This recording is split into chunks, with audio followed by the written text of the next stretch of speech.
Uh-oh. Yes, boy! French toast is the exchange student that you have like a 3-week affair with. Fake. We can see that you don't have pants on. Somebody hit somebody with a pie. Do something. Giovanni yelling we're out of time as we go off the air. Giovanni yelling a lot of things tonight. And welcome to the Mark It Down podcast.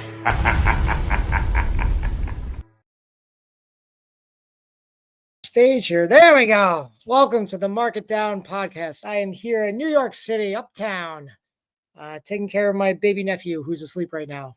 Hopefully I don't wake him up. But I am your host this evening, Matt Cascone, Mean Streak Matt. You also might know me from my Lego page, Matt's Minifigs. Got to stay hydrated. So we watched Monday Night Raw tonight. You let me know what you think. I'll go over the show. And I'll try and stick with comments. Let's at least get to the comments section. We already have one comment, so here we go. Let's right off the bat. Hey, buddy, how are you doing? By the way, Survivor Series was trash. Anthony, I'm sorry to hear that you did not like Survivor Series. I don't think us as a pod watched Survivor Series. I was not willing to spend the $40. I know that I spent 73 and change, for floor seats for AEW Full Gear, and the rest of the pod spent a little bit more to get a box. So we were kind of all over the place for AEW, and we had a lot of coverage on that. We didn't pod about it. I did want to pod about it, but we didn't, unfortunately. But we'll probably pod AEW on Wednesday, and maybe we'll have time to go over some last week's AEW plus Full Gear. I hope you all had a happy Thanksgiving. I know I did. I actually just ate the last of the leftovers today. They say don't eat more than 4 days. Don't let your leftovers for Thanksgiving last for more than 4 days. Otherwise, then it's bad, with a few exceptions. So, I was able to do the Thanksgiving stuff. I hope you guys were too. But yeah, so we didn't watch Wargames. I'll say basically before we get into Raw, I'll go over Wargames real quick. The basic synopsis I got from highlights was Stephanie Vaquer did the Devil's Kiss on the announce table to a bunch of, horny fans who enjoyed it. Good for them. Good for her. Wargames, there was a masked man. We'll get into that. Who is the masked man that cost CM Punk the match and gave Braun Breaker the win. The women's match, Io Sky did the trash can thing, this time with a front flip. Also, the trash can was stylized with her logo, so that was pretty cool. And then John Cena lost the IC title to Dominic Mysterio and a returning Liv Morgan, as well as some interference from Raquel Rodriguez and Roxanne Perez. So that was really only the highlights, and we'll get into it. I feel like WWE at this point, they're more concerned with having highlights. They're more concerned with having that short form content. Like, hey, check out what happened last night. You only have to watch this 20-second clip. That's really all that matters. And it seems like less is prioritized in having a great match. And that bothers me.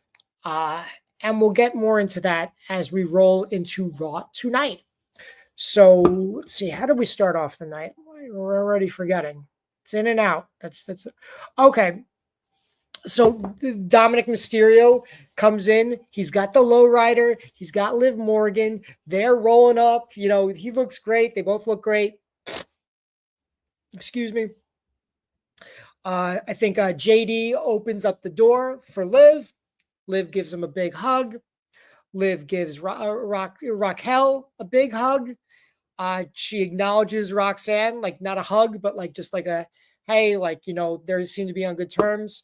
And then there's a little bit of there's a little tension between her and Finn. Not standoffish, but they're not hugging either. So they're kind of like just chatting it up. And so it's cool to see Liv Morgan back. Great to see her. Still got a lot of star power. She looks great. Can't wait to see her compete.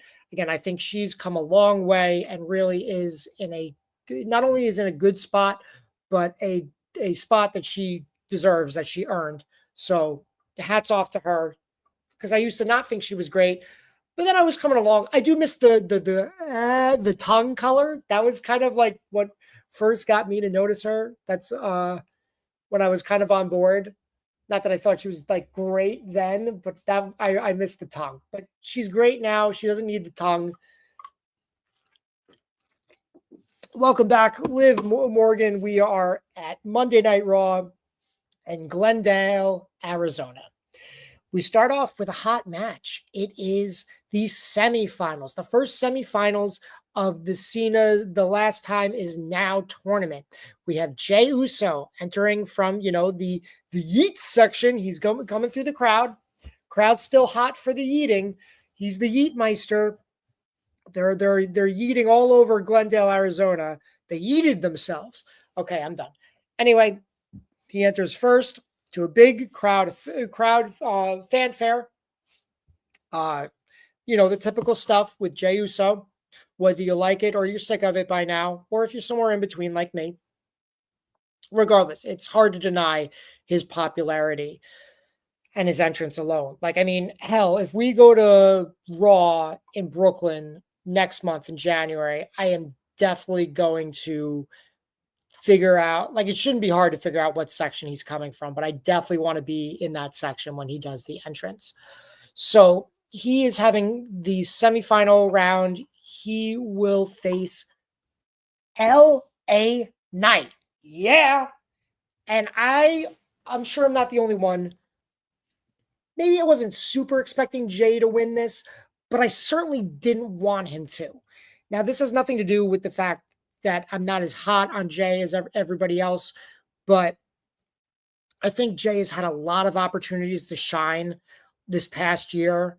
The last year and a half, he got to go on the singles run, multiple title matches on PLE. Oh, it's 11-11. Make a wish. I wish we get to go to Raw in Brooklyn. That's what I get to wish. You guys wish too. Let me know. So in the last year and a half, Jey Uso got to strike out on his own, had multiple PLE matches with Roman Reigns. He had the tag title reign with Cody, albeit short. He had the singles match with Jimmy at Mania, which he won. He got the IC title, which again, the reign was short, but he won the Royal Rumble. He won the world title at WrestleMania. He got to work with John Cena multiple times. I really don't think that he should be in the finals, especially against a guy like LA Knight, who hasn't gotten much. And everyone's been begging for it. I've gone over this pod, how he should have won the U.S. title a year prior, and that he could have been lined up to win the Royal Rumble instead of Jey, and that would have made more sense. And of course, the biggest thing on the other side of the bracket, we'll get into the match later, but it's going to be Gunther versus Solo Sikoa. It was supposed to be Penta, I'm sure, but Penta got hurt in his match with Solo last week. So we'll get to that match later, but everyone's assuming Gunther's going to win, might even win this tournament, and might even beat Cena. But I certainly don't want to see another Gunther versus Jey Uso match. We've seen that match so many times. We saw it three times for the World Heavyweight Championship. And I believe 2 times for the IC title, if I'm remembering that correct. They've at least had 5 matches against each other already. It's like, dude, and that's in less than 2 years. Geez Louise, we do not need to have Jey win this match. So Jey and LA Knight go on to have a fine match. I don't think they're a great matchup. Neither of them are really ring technicians. They're characters with a few cool moves, and also they're fairly athletic. I didn't think they really matched up well together. LA Knight went for the megaplex, where he jumps up to the top rope with the other guys there, and he does the superplex. He missed it, and he had to climb up the ropes. I think LA Knight, super athletic, but the dude's like 45? I think he might need to retire that move. He nails it more times than he doesn't, but it is becoming noticeable the amount of times that he does miss it. And it's like we can start making like a highlight reel out of it. Again, nails it more times than not, but if we're noticing it, if it's becoming a pattern, even if it's not a frequent pattern, but a pattern nonetheless, maybe it's time to retire that move and figure something else out. I mean, like Kevin Owens got rid of doing the 450 splash when he was in his upper 30s, like there's no shame in it. You can transition to something else that's just as flashy and something that you can hit easier. That's just my opinion. LA, you keep doing your thing, man, regardless. And this match went on. Any particular notes? I did note something here. Wanted to make sure I said it correctly. I did miss early in the match. Jay immediately went for a spear. LA dodged it, and then LA went for the blunt force trauma. So that was I thought that was a fun start to the match. It's like, I almost got you, that kind of thing. They both hit to the outside. They got a double 9 count, both getting back into the ring. LA Knight hit a burning hammer. And not the traditional one where, the guy lands on his neck. And I'm fine. I'm fine with basically just being a reverse attitude adjustment, fireman's carry, driver, whatever you want to call it. I really like the reverse burning hammer, even if it's just landing straight on your face. He doesn't pick up the win with that. Jay hits a spear. He doesn't pick up the pin with that. We talked about the megaplex. Then we get to the finish, and Jay just hits a really bad spear. Like, it actually looked like maybe LA Knight might have messed it up. Like, he didn't really fall. He kind of just stood there and took it. Like, it kind of looked like Jay hit a brick wall. There might have been some miscommunication there. I don't know, but it didn't look good. Again, not particularly blaming Jay on this one, but people complain about his spear a lot. I'm kind of in the middle. Like, I don't think he does it the best, but I don't think it's the worst ever. Maybe focus on it less. I don't know. Excuse me. Maybe focus more on the super kicks and the frog splash. Or Jay, if you wanted to go with the submission, I mean, he made Gunther tap out at Mania. I thought that made no sense, but if he wanted to start being more of a submission finisher, like, I feel like that's an option, even if it's maybe less exciting for the crowd. Who's to say? I don't know. I'm just throwing out ideas. Anyway, after the weird spear, Jay goes to the top rope, hits the frog splash, goes to pin LA Knight. LA Knight maneuvers around it, like it gets a 2 count, and then LA Knight reverses the pin into his own pin. Shoulders are down. It's a little wonky, but like it gets the job done. He gets the 1, 2, 3. Big surprise. LA Knight has won and is going to the finals. He has to beat either Gunther or Solo to take on Cena at main event in a couple weeks. Few weeks? No, 2 weeks. 2 weeks. Okay. Less than 2 weeks. So this was a big surprise, a big upset, I thought. I think the crowd was like 60-40 Jay. I think,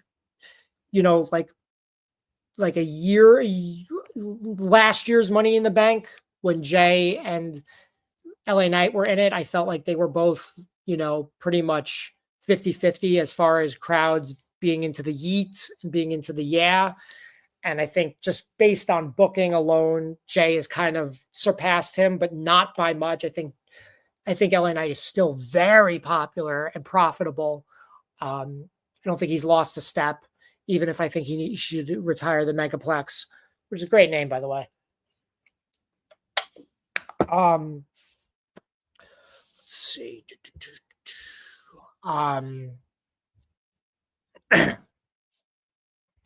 So after the match, we see LA Knight go up the ramp.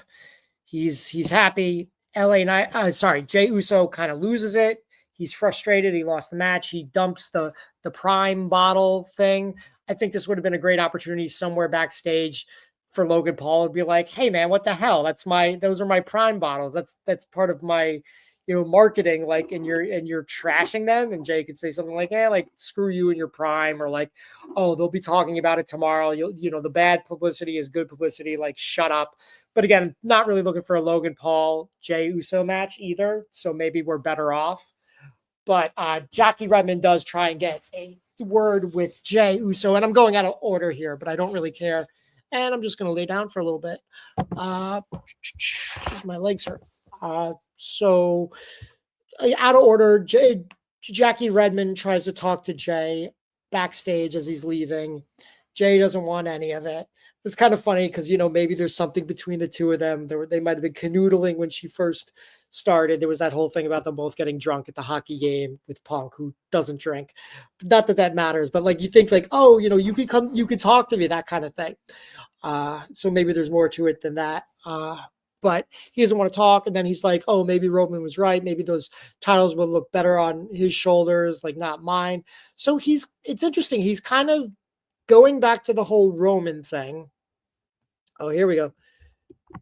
Yeah, that's right. LA Knight is going to the finals. Thank you, James. So again, it's like, where are we going? I believe this is going to turn into a heel turn for Jay. It feels like he's going to start tweening a bit, and I'm all for it. But at the same time, I think it has a lot to do with Roman, and I think what I want to see is what I wanted to see from the start. Like, I never thought Jay was going to be world champion. That was never my vision for him. My vision for him was finally defeating Roman and kind of like, maybe he's not the tribal chief, but like at least just being like, like, I beat you. Like, I knew I could beat you, and I proved it. Like that's enough for me. I can hold my head up high. I'm not, you're not my tribal chief or anything like that. I'm a man, and I'm my own man, and I don't have to, prove myself to you anymore because I proved it to myself.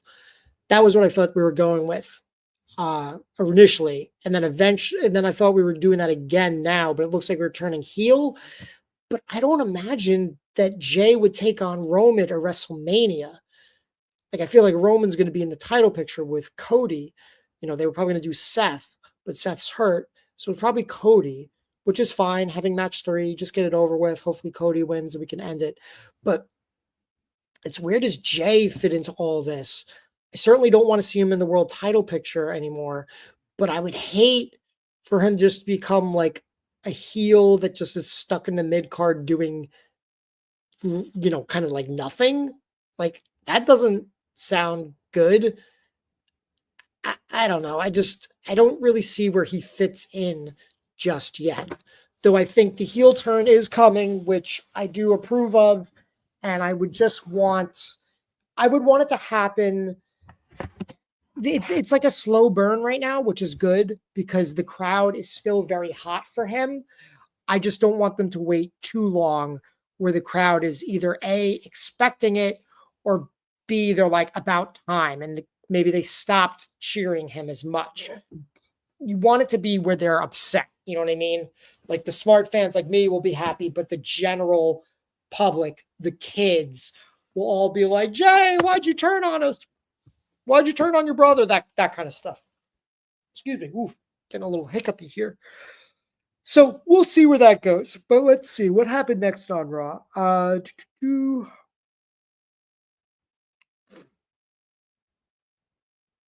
totally forgot the Raw opened up with Rhea Ripley and Io Sky. Sorry about that. So we'll just go back to that. They want to take on Asuka. They want to take on the Kabuki Warriors for the tag titles.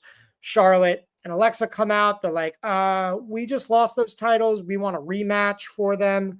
So later in the evening, it's going to be Charlotte and Alexa Bliss versus Rhea Ripley and Io Sky. And Rhea Ripley and Io Sky are calling themselves Rio, Team Rio. But the way Rhea said it initially, it sounded like Riho, like Riho, Riho, AEW, superstar, first AEW Women's World Champion. So it's like AEW probably being like cease and desist or get that pronunciation right. It's Rio, like the movie Rio, RHIO. That's at least I guess they would spell it RHIYO. But yeah, Rio, not Riho. But I thought that was funny. So we're getting that match in the main event. So another women's tag match in the main event. This is like the third in a matter of like 2 months. I don't dislike it. I just kind of think it's a number one contenders match. That's not super enticing. Like the last time they did it, it was a title match. And I think the time before they did that, it was a title match. So the fact that there's only a number one contender match, and we go into the evening, we see Asuka and Kairi, they seem upset. So it seems very obvious that they're going to break up the match later in the night. So the last match of the night is going to end in a DQ. We'll get to that, whether that happens or not. But like as someone who watches a lot of wrestling, that's based and what is very used to WWE laziness. Like, oh, let's book two faces against each other, and oh, can one just get over the other one? No, let's have the bad guys break it up for no reason, and then it'll turn into a triple threat match like the next week for the titles, and then the heels will find some way to weasel their way out of it. And it's like, bro, stop booking yourself in this corner. But we'll get there. I'll let you know if it happens or not that way. So that was the start of the night. Then we had that match that I talked about.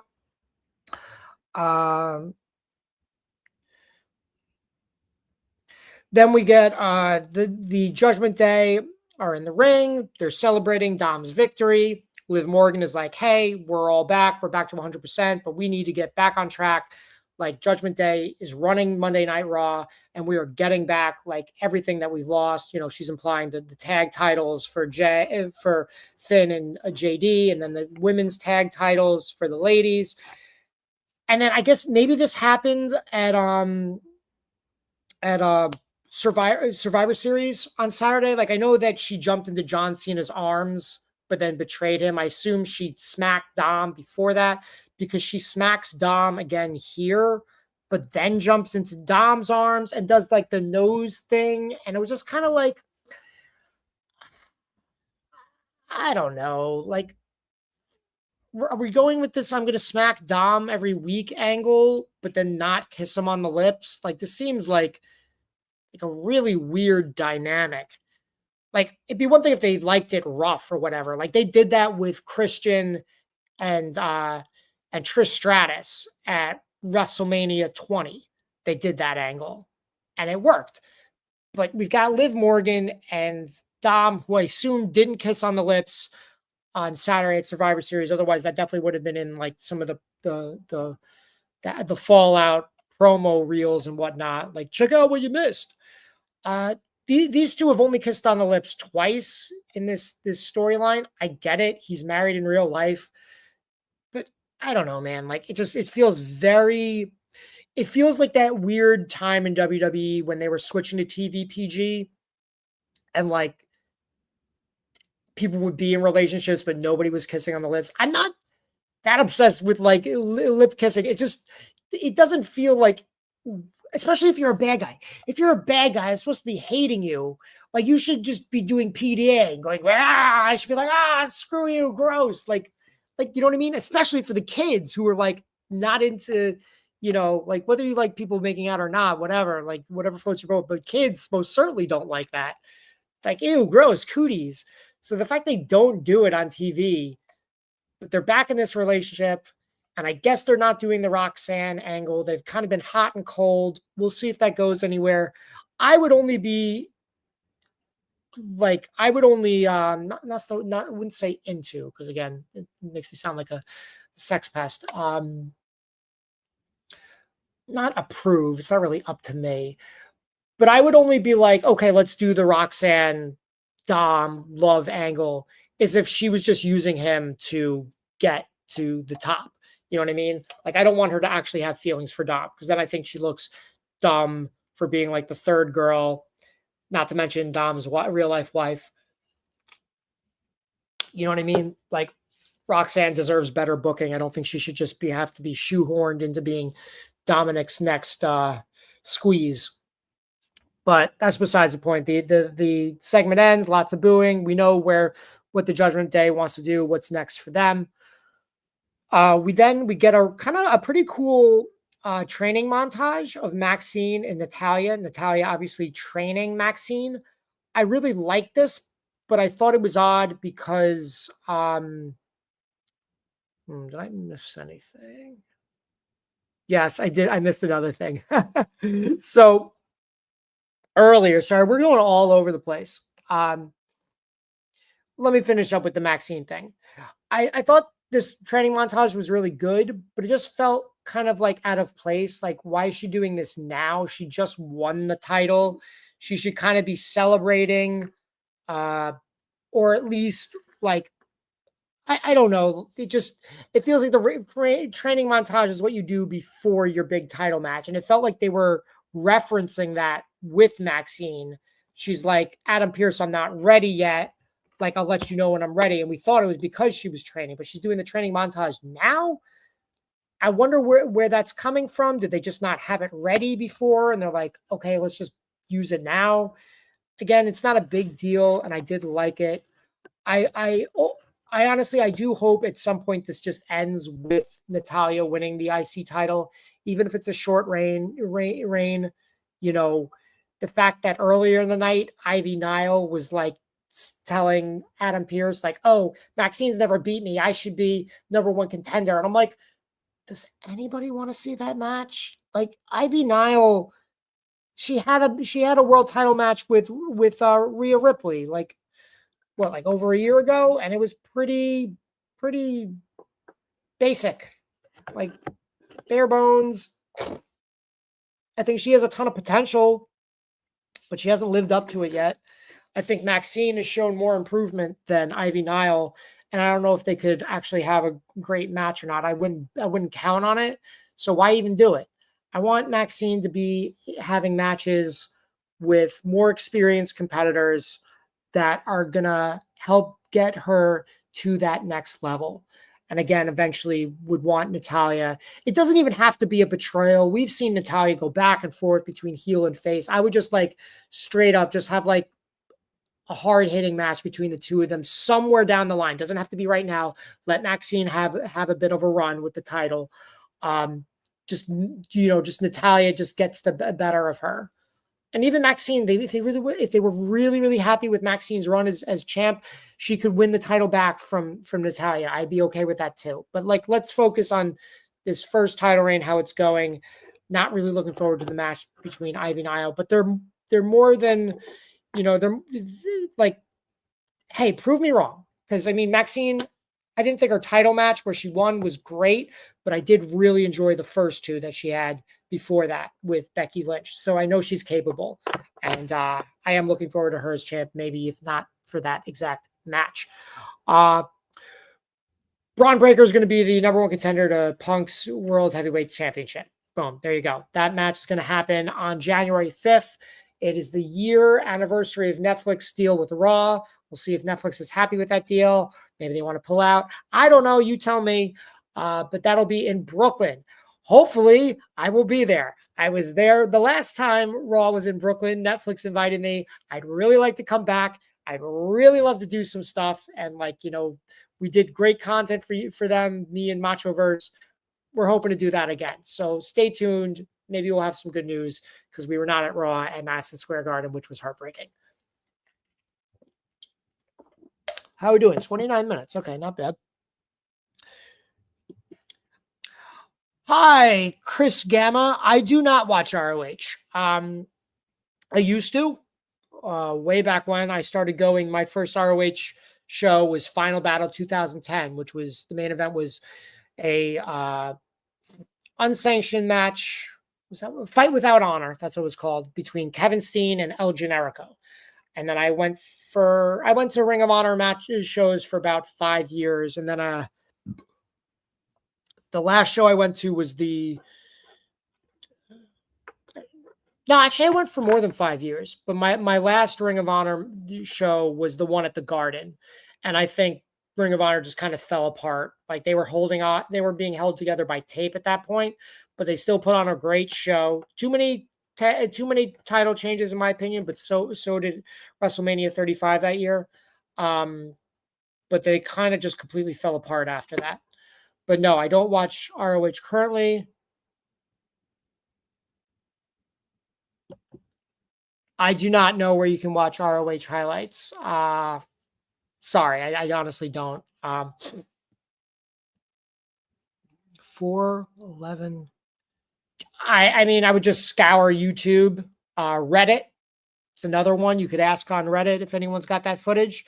Or you can join Honor Club. That's honestly the easiest way. And it'll cost you a little bit of money, but like not much. If it's really important to you, I would say go that route. Best of luck. All right, what's left on? What do we got? The tag champs, AJ Styles and Dragon Lee. They defend the titles against New Day. New Day getting their title opportunity. You know, they've been in mourning. They're still in black. They're not in mourning anymore, but they had a match, and it was a decent match. We had some cool spots. We had an assisted elevated famouser. So Xavier Woods held up AJ Styles like he had his wheelbarrowed him, held him up, and then Kofi Kingston dropped the leg on AJ Styles. That was a cool spot. What else we got? Kofi Kingston after that went for the boom drop, and AJ Styles countered it into a pinning combination. He then transitioned the unsuccessful pin into a calf crusher. There were some close 2 counts in this match, and we had some unique offense from the New Day that, you didn't really think was going to happen. Like at one point, Dragon Lee's going for the hot tag, and Xavier Woods gets in front of him. And it looks like maybe he's going to kick Dragon Lee, but he ends up kicking AJ Styles off the apron. It was kind of, and it wasn't as telegraphed as I make it sound. So I liked that. So we had some cool spots here.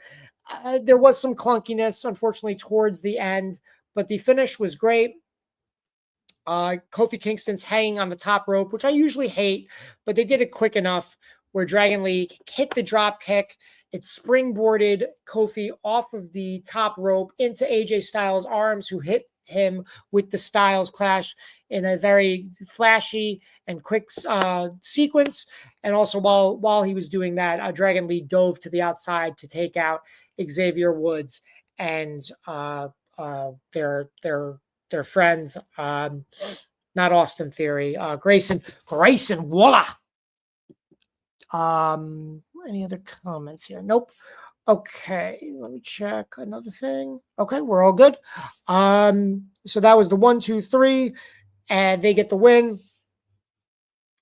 We then get a video package that basically just showed the all the highlights essentially of the Nikki Bella Stephanie Vaquer match at Wargames. And I thought this was very odd. WWE for years now, they don't show, at least not on TV. Social media is a little different because they show the clips, they make revenue off that. When it comes to Monday Night Raw and SmackDown, they don't really show clips of the pay-per-views, or if they do, they don't show any of the major spoilers. They'll do stills with some of the audio, or they'll just do basic, highlights, but they highlighted almost this entire match. And I'm like, you're giving us the match for free? This, poor Nikki Bella, man.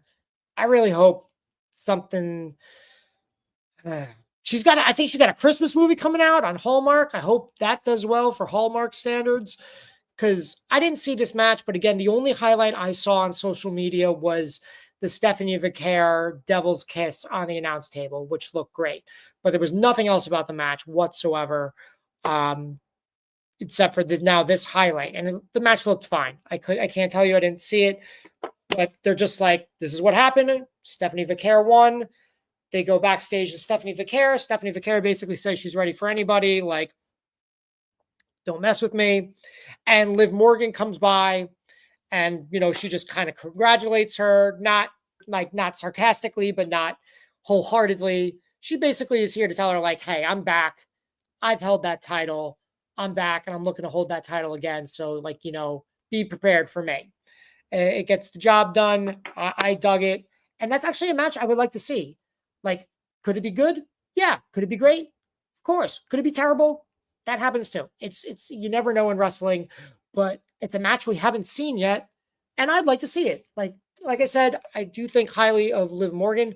I think Stephanie Vicari is the superior pro wrestler, but Liv Morgan can hold her own, and she's been in WWE longer, so she knows the style, the system, what they want. And like I said, I don't think WWE TKO is interested in who's having the best matches. I think it's who's making the most viral moments. What can we clip and paste, highlights of who looks the best. It's not my jam. I hope things will change or get back on track. I don't know. We'll see. So far, this episode of Raw is not bad, but again, there's certainly no bangers. Like, I can't recommend any of these matches so far. That I think you should go out of your way to watch this match or watch this segment because it's great. Like, everything's just kind of been like, okay, that was fine. Yeah, that was good. Like, oh, that was a little bit surprising. Like, I like that. Nothing like, oh my God. Like, no spit takes. But let's continue. Okay. Next up, we had Gunther versus Solo Sikoa. Now, like I said, in this tournament, it was obvious that Solo Sikoa was supposed to lose to Penta last week. They were supposed to have, I think, like a 12-minute match, and Penta got hurt 4 minutes in. I think he separated his shoulder. He wanted to pop his shoulder back in. The medical staff would not allow it, so Solo won by, referee stoppage, disqualification, whatever you want to call it. So this week we had an unusual heel versus heel match. And I kind of like these. I think face versus face matches are kind of boring typically. But I thought this was at least interesting that, we got a face versus face match with Jay and LA Knight. There were really no shenanigans. Everyone played face. No one really played up to the crowd one way or the other. You know what I mean? Like, they had fans on both sides. Like I said, I'm here at my sister and brother-in-law has been watching my nephew today. I don't like that light on top of me, but we're just going to deal. That's really not a great light. Nope. All right, let me see if I can turn this around. And I would say that, Gunther versus Solo was actually surprisingly pretty good. I would actually just say, just good straight up. I enjoyed it. I liked that both these guys, nobody played face. Solo had, are they calling him Hikuleo? Is that what his name is? The really tall Samoan? Whatchamacallit? Sorry, I'm getting tired. Haku's son? Like Haku's, no, I don't want to say blood. His biological son. That was the B word I was looking for. Yeah, he was on the outside with his war paint, which is kind of funny considering he's not wrestling, but he's got the war paint on. But he was getting involved. So, and I love Solo's. Solo had some great reactions. Like his character work is solid. Like, he's like low key funny, and I do hope he gets more opportunities like that to be funny. What was I thinking? There was something funny that I thought of that. Oh, yeah. It was the fact, like, they worked the thumb a lot in this match. His taped up thumb that he uses for the Samoan spike. If this dude ever has to go to the indies, he should definitely do some comedy wrestling. I think he'd actually be really good at it. I'm not saying exclusively, but he could definitely do just trying to think what's a good comedy wrestling, like Chikara and PWG. I don't think are around anymore, but he could definitely do like a thumb wrestling, segment in one of his matches. I think that would be really, really funny. Anyway, they had a pretty hard hitting match. And again, I liked how they both played up the fact that they're kind of just two badasses going at each other. And there was, like I said, some good spots. I think it's worth watching. It's something different that you don't see a lot in WWE, a heel versus heel match. And then at the end, I guess Hikuleo was holding Gunther on the outside, and Solo, I was about to say Samoa Joe. Solo went to go hit him with the spike. The ref sees it. He's like, what are you doing? What the hell are you doing? And I feel like he could have technically still hit him with the spike and it wouldn't have been a DQ. I mean, that would be like ref's discretion, because is Hikuleo getting physically involved? Yes, but he's not actually like inflicting any damage. Anyway, Gunther gets out of it. I think he hits Hikuleo. He smashes Solo's thumb on the apron, rolls him back into the ring. For some reason, the ref's not paying attention. He's paying attention to Hikuleo on the outside. Makes no sense, but whatever. It's good enough. Gunther looks. He sees the ref's not paying attention. He shrugs, kicks Solo Sikoa in the balls, hits him with the power bomb, and gets the 1-2-3. Like this a lot. Gunther's music's playing. He's going to the finals. LA Knight comes out. Gunther's music is still playing. I think this is a throwback version to his song. I don't recognize it. The Gunther, the ring general, Gunther. But it sounds goofier now. Like I thought I was listening to the Nutcracker. Have you ever seen that musical on Broadway?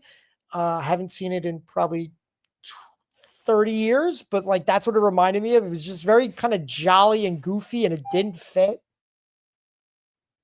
Oh, sorry, there was a beep. Anyway, like LA Knight's coming out and he's kind of talking to Gunther, and he even makes a comment. He's like, like this music's not going to be playing. Like, you bring your best and we'll see how you do. Yeah. And it was a shame that the crowd couldn't hear it, because I thought this was like a solid little banter. Like, it's just like, like, I'm ready. You better be ready. We're going to do this next week. We're going to find out who's facing Cena. And like kind of Gunther just like smirks it off. And I really want to see this match. I'm excited for this match, and I really hope they bring it. I hope this is not just like some 10-minute match on television. I want both these guys. I don't want anyone like to try and hurt each other. And that's the other thing. I wondered if LA Knight maybe got hurt in the match with Jay, and maybe that's why it like kind of got a little weird at the end, like kind of felt wonky. But hopefully not. I think this baby monitor is dying, but I'm about to end the stream anyway, so I'm gonna not about to, but we're on our way towards the end of the stream, so I can just turn off this baby monitor. Great. Okay. What? Come on, I just turned you off. Baby monitor, turn off. Oh my God, what do I have to hold down the power? Okay, I got to hold it off. Okay. Baby has been sound asleep, and we sleep in the same room. It's the guest bedroom. Not that you need to know, but I just want you to let you know that I watch the baby. I'm a good babysitter, so I'll be with him in probably 10 minutes. He's in the crib. I got the full-size bed, so we're all good. Anyway, continuing on with this. Let me get my phone. Make sure I didn't miss any notes. And thank you for tuning in tonight. I always appreciate the company. We got a nice little crowd. Hope everyone's doing well. I hope you enjoyed Raw. Finally, we had the women's tag team match, which honestly, I was kind of zoning out. I'm not going to lie. And I'll tell you why. Because one, I thought no matter how good this match is, it's just going to get broken up by Asuka and Kairi Sane. And like sometimes when you do that, it makes sense, and other times it's just dumb. And this is just one of those dumb times. So they have the match. I like the psychology that both these teams respect each other. They've kind of gotten over their differences and their beefs, but at the same time, they both teams want to win the women's tag team championships, and they're standing in way of each other. I do have to mention when we saw Asuka and Kairi backstage earlier tonight, they interacted with Bayley and Lyra Valkyria. And I do continue to believe that Bayley and Lyra I don't necessarily need to see them be tag team champions, but they do work well off of each other backstage a lot. I like their segments. I like their banter, especially because I've never really been into Bailey's, promos and whatnot. And again, I never really got Lyra's character. It just didn't make sense to me that like she's a bird lady. It doesn't matter anymore because I find both of them together kind of captivating and interesting. And I like to see them bounce off of each other. And they also are a good team. So I do think even if they're not the tag champs, they're good to have in the mix. And I want to see good things for them. As just keep doing what you're doing because I like it and it's working. Asuka made fun of Bailey because she's like, you're not a champion. You're nothing. So that should have been my hint for tonight. So this match starts. Charlotte accidentally knocks Rhea off the apron. She kind of shrugs it off. Io gets some offense in on Charlotte. I think she should have kicked her when she was down. Like, not like, like in a mean way, but like a drop kick. Felt kind of standard, but they didn't do that. There was a lot of cool spots in this match. Alexa Bliss hit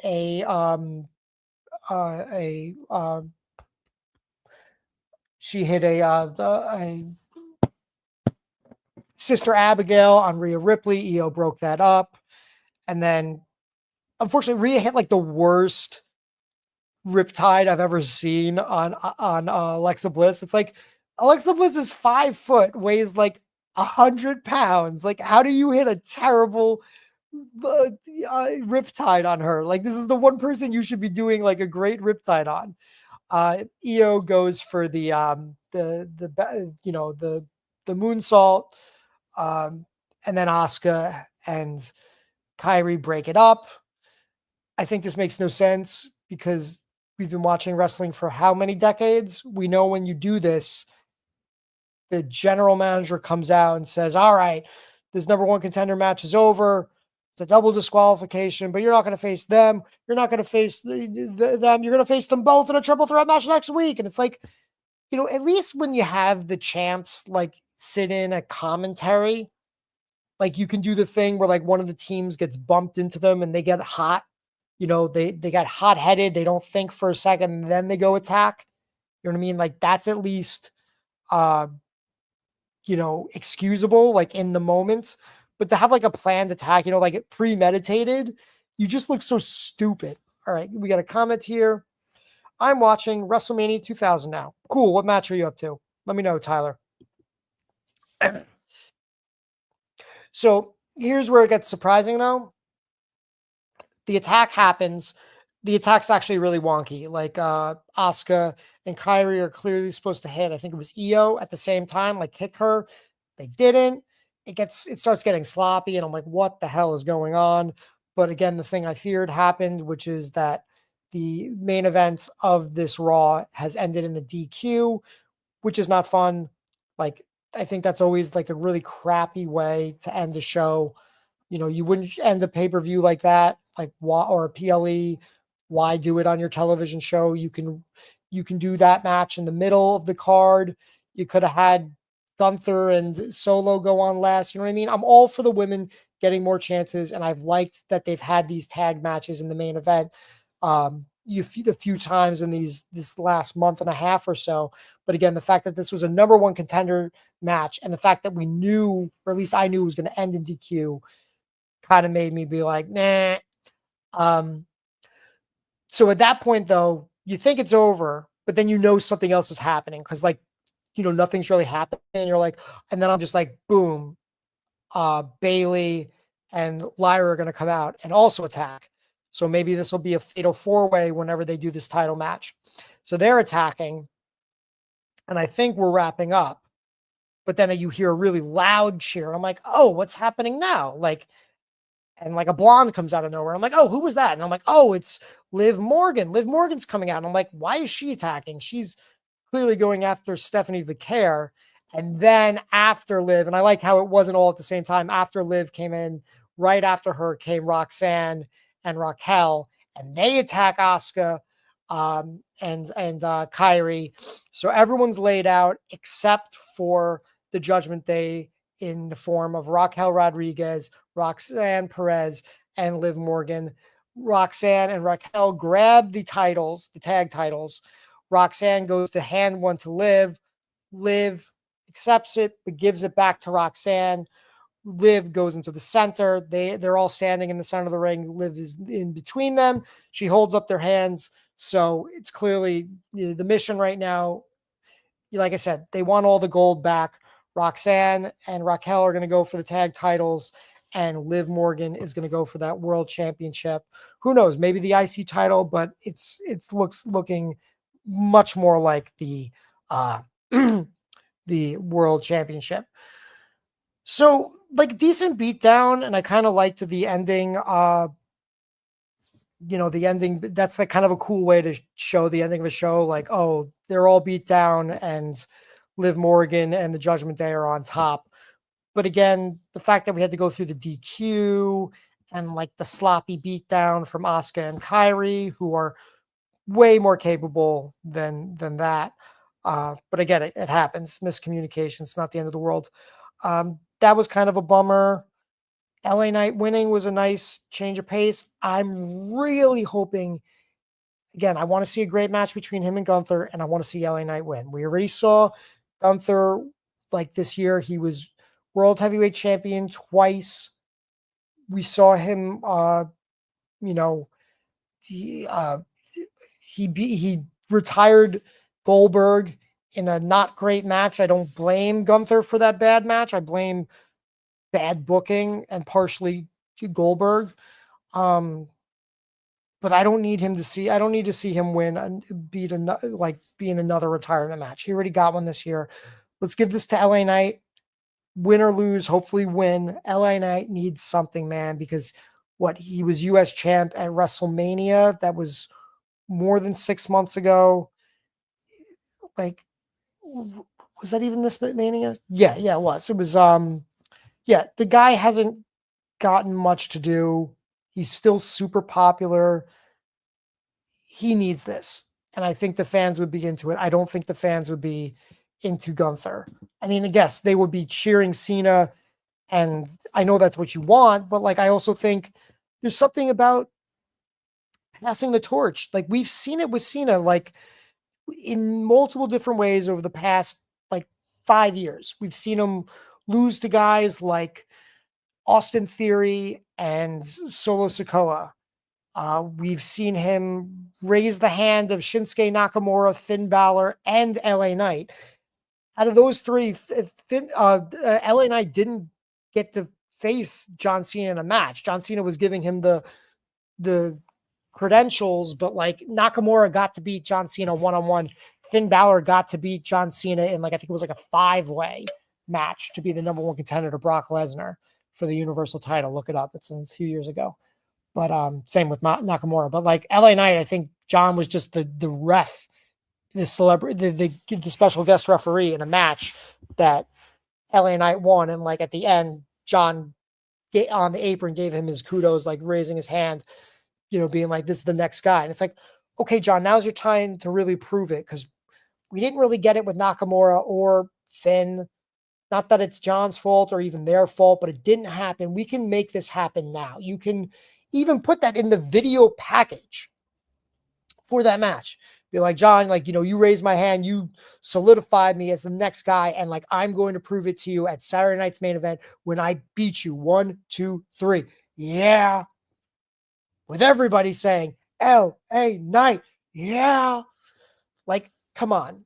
That would be great. I think Gunther losing would not be good, because he lost to Jay at Mania. He lost to Punk at SummerSlam. Now you're going to have him lose to Cena in Saturday night's main event. You're going to have this guy lose 3 big matches in 1 year. Like, this guy, I think he only had 2 losses all last year, right? Like, he lost to Sammy at Mania, and he lost to Cody at Night of Champions. And his win-loss record is phenomenal, especially for a guy who's never been WWE champion. He's only been world heavyweight champion. His win-loss record is outstanding, but I think a loss for Gunther would be bad. I think it'd be bad for either of them, but I think it would be worse for Gunther than it would be for LA Knight. So please Please, WWE, Netflix, TKO, whoever, please let LA Knight win this match. Like, let him beat Gunther. Let him go on against Cena. Let's start with that. I really want LA Knight to win, but at the very least, I'll take the last match being LA Knight at this point. Yeah. Again, a shame there's so many people that didn't get to face LA Knight. I think we'll go. Cena. We'll go into that when we're doing Saturday night's main event. Anyway, this Raw was pretty typical. Like after PLE, we kind of setting things up. We got Braun versus Punk coming up. Not a terribly interesting episode of Raw. None of the matches were great. None of the segments were great. It was all kind of just like decent. But I want more than decent if I'm investing 2.5 hours plus an hour review. You know what I mean? That's a lot of time. So I want to be excited about things. I want to be like, this was great. This was not. And that's okay too. We'll see what happens next week. Also, we have no update on who the masked figure was that attacked CM Punk in the Wargames match. I mean, the way he scurried up the cage, did the kick, the stomp, and then scurried back up the cage and out, up and over, I wouldn't believe that could be Seth Rollins with his shoulder surgery, his shoulder injury. And I don't think it would be Chris Jericho. Most people are saying Austin Theory. We'll see. That would make sense. I don't know if it's worth dragging it out if it's Austin Theory. We'll see. Hopefully they know who it is or who it's going to be, that kind of thing. We'll see. So this has been the Mark It Down podcast. We cover all things pro wrestling. You name it, we cover it. WWE, TNA, AEW, local shows. So we got House of Glory coming up pretty soon. And we got tons of stuff, man. Just hit us up. Let us know what you're looking to see or what we're looking to talk about. We'll see if we can accommodate. We also have a lot of great giveaways all the time. We just gave something away at the AEW Full Gear pay-per-view. We have plenty of coverage on that on our Instagram page. Again, we didn't review Full Gear, but we have a bunch of reels and thoughts and stories. So check it out on Instagram at Mark It Down Pod. My name is Matt Casco, and you can also follow me on Instagram. I'm Mean Streak Matt, and if you like Lego, it's at Matt's Minifigs. I do a lot of Lego wrestling on there too, so I've kind of hit the trifecta on the Instagram. Most of the Mark It Down Instagram stuff is my posts, but you can catch us all on there. We're all attached. You can also find us on X and Blue Sky and Facebook and YouTube. So it's not hard. So I'm pretty tired. What time is it? It's 12 o'clock. It's definitely time for bed. Tonight's Raw was okay. Hopefully next week's will be better. Take it easy. Thanks for joining me. And let me find the outros, baby. Style, media, outros. Where are my outros? I know my outros. Here we go. Okay, bye. Come on. Outro. I'm clicking on you. Wow, the outro doesn't want to play. That's some garbage. Garbage outro. Okay. Oh.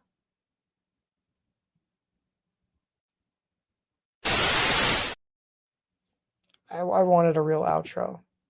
That bums me out. It won't let me do outro. Okay, I'll just end screen. Let's do that one more time, then I'll bye. Oh, okay. Now it's the outro. Yeah, play outro and end stream. Okay, now it's